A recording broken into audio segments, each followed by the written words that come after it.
नागराज नागमणि को दुर्गा माँ के पैरों के सामने रख के वहाँ से चला जाता है। नागराज के जाने से सभी पक्षियाँ बतासिया नाम की एक जंगल में बहुत सारे पक्षी रहते थे। जब तक वहाँ बिकट रुद्र नाम का एक नागराज नहीं आया था, तब तक उनकी जिंदगी खुशियों से भरी हुई थी। लेकिन बिकट रुद्र उन लोगों के जीना हराम करके रख दिया था। कभी किसी को मार डालता था, कभी जंगल के सारे पेड़ और पौधे नष्ट कर देता था। असल में वो जंगल का राजा बनना चाहता था, इसीलिए सारे पक्षी बहुत ही परेशान थे।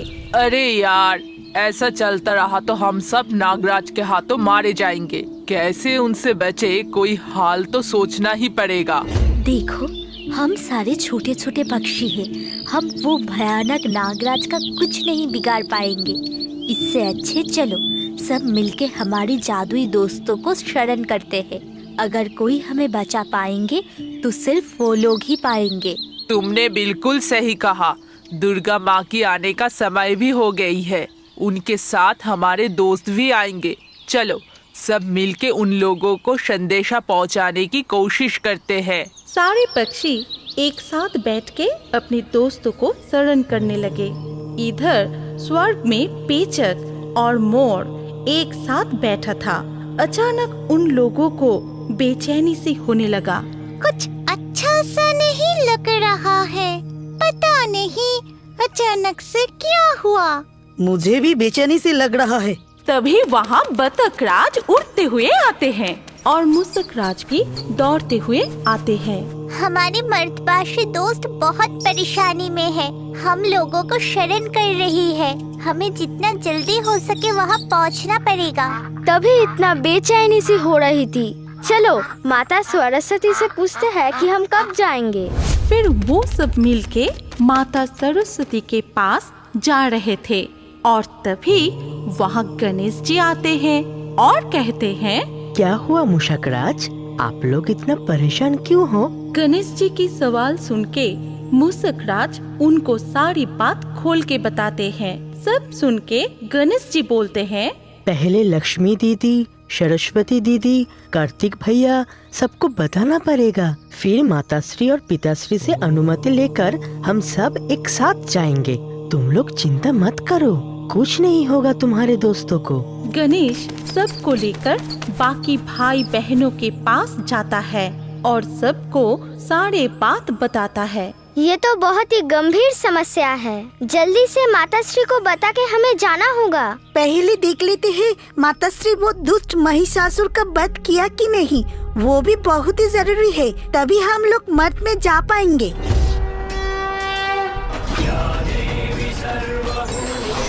तभी वहाँ दुर्गा माता आते हैं। कहाँ जाने की बातें हो रही है यहाँ? माताश्री, क्या आपने वो दुष्ट महिषासुर का वध कर दिया? हाँ बेटा, ये तो होना ही था।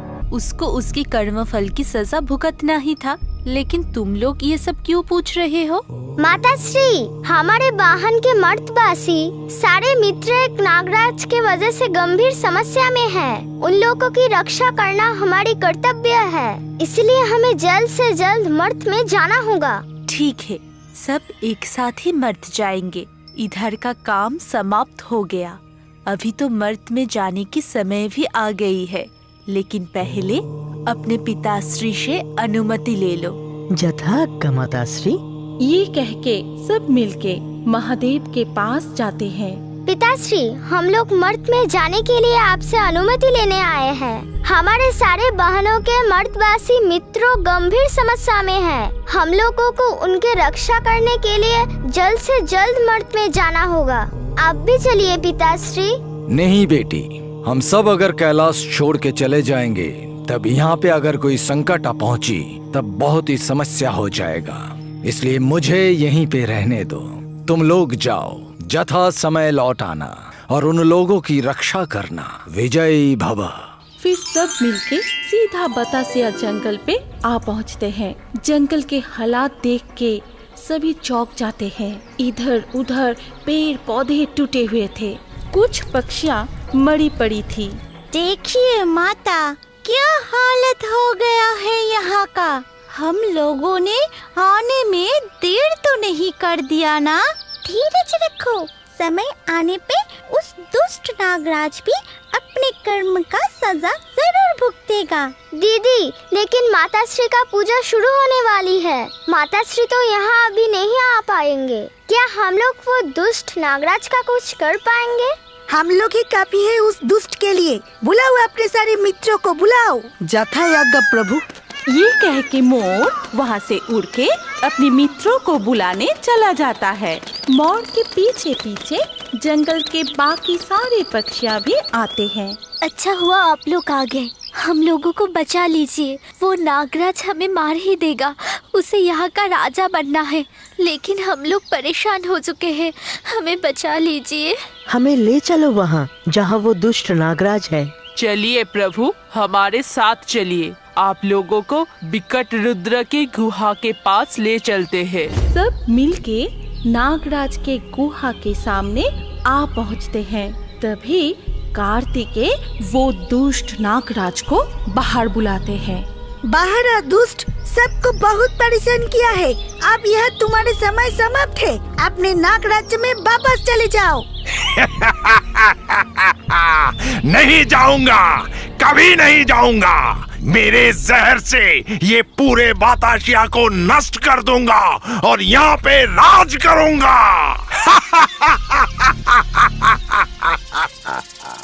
तुझे नहीं पता तू अपने लिए कितनी बड़ी शक्ति को बुलावा दे रहा है। अपना भला चाहता है तो यहाँ से चला जा। नहीं, नहीं जाऊंगा। इधर बहुत देर हो जाने पर भी बच्चों के नहीं लौटने पर दुर्गा माँ चिंतित हो जाते हैं और बताशिया जा पहुँचते हैं। यहाँ इतनी शोर क्यों हो रही है? तुम लोगों के ना लौटने पर मुझे यहाँ आना पड़ा। पूजा की शुरुआत होने वाली है और तुम लोग अभी भी नहीं पहुँचे, क्या हुआ है? देखिए ना माताश्री, ये दुष्ट नागराज इन लोगों को बहुत तकलीफ पहुंचाया है और ये यहाँ का राजा बनना चाहता है। हम इनको इनके राज्य में जाने के लिए बोल रहे हैं, परंतु ये हमारी बात सुन ही नहीं रहा है। और पूजा के इतनी पावन अवसर पर हम लोग किसी को भी हानि पहुंचाना नहीं चाहते हैं। अब आप ही कुछ कीजिए माताश्री। विकट रुद्र, तुम महादेव के भक्त विकट रुद्र ही हो ना? तुम इन लोगों को हानि पहुंचाए हो? मुझे तो यकीन ही नहीं हो रहा है। महादेव को अगर पता चलेगा तो वो बहुत ही दुखी होंगे। मुझे माफ कर दीजिए माताश्री। महादेव के पूजा करके मुझे जो नागमणि मिला था वो मेरे राज्य के लोग मुझसे छीन लेना चाहते थे। इसलिए मैं वहां से भाग आया और इधर आके मैं अपनी शक्ति के अहंकार में अंधा हो गया था। मुझे माफ कर दीजिए माता। प्रभु को कुछ मत बताइए, मैं यहाँ से चला जाऊंगा। परंतु तुम्हें तुम्हारी कर्मों की सजा तो मिलेगा ही। नागमणि वापस करो और जल्द से जल्द अपने राज्य में चले जाओ। वहाँ जाके महादेव की पूजा करो। अगर स्वामी फिर से तुमसे संतुष्ट होगा तभी मिलेगा तुम्हें ये मणि, और ये मेरा आज्ञा है। जथा आज्ञा माता, आप जैसा कह रही हैं मैं वैसा ही करूँगा। नागराज नागमणि को दुर्गा माँ के पैरों के सामने रख के वहाँ से चला जाता है। नागराज के जाने से सभी पक्षियाँ खुश हो जाते हैं। फिर सब लोग एक साथ दुर्गा माँ के नाम जपते हैं। फिर दुर्गा माँ अपने बच्चों को लेकर पूजा के जगह पे आते हैं। पेचक, मोर, बत्तखराज और मूसकराज भी अपने दोस्तों से विदा लेकर पूजा के स्थान पर आ जाते हैं। धूमधाम से 5 दिन का पूजा संपन्न होते हैं और फिर लौटने का वक्त आ जाता है। सभी पक्षियाँ आँख में आंसू लेकर देवी माँ और अपने मित्रों को विदा करते हैं और फिर अगले साल के लिए अपेक्षा करने लगते हैं। हमारी कहानी यहाँ पर खत्म होती है। अगर आपको ये कहानी पसंद आई तो इस वीडियो पे लाइक जरूर करना। अगर आपके पास कोई पसंदीदा कहानी हो तो कमेंट करके बताएं। सबसे अच्छा कहानी चुन के हम ऐसे ही कार्टून बनाएंगे। और अभी हमारे अगले वीडियो देखने के लिए स्क्रीन के ऊपर इस वीडियो पर क्लिक कीजिए और रियो बर्ड्स के और भी वीडियो देखते रहिए।